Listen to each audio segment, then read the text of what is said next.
Good morning, student. Today we will read about next part of computer modem. Modem. What is a modem?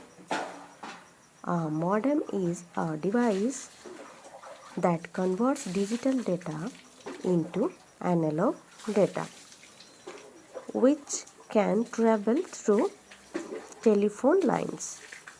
It is used to send and receive data from the computers to the internet and vice versa. What do you mean about analog data and digital data? There are two types of data. First, digital data. What do you mean about digital data? And another is analog data. Digital data in information and theory and information system is discrete, discontinuous representation of information.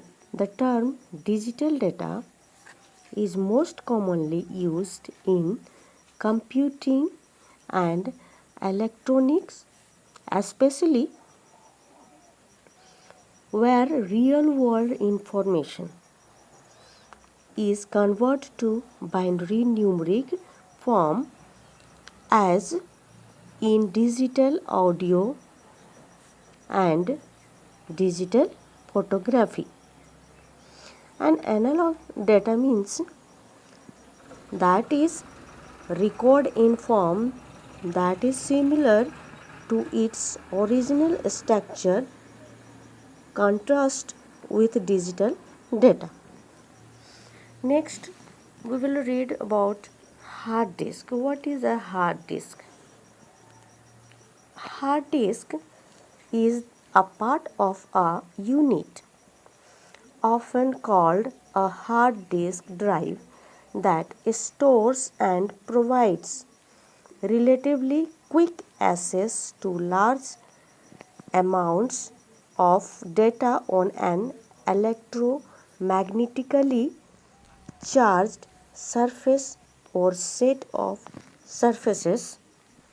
A hard disk contains several billion bytes, gigabytes capacity of storage in present as computers.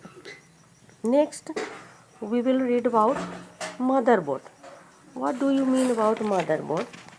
Motherboard is a main electronic circuit board on which all the components and parts of a computer are fixed or connected with system unit, the microprocessor chip, the memory are placed on the motherboard. Thank you.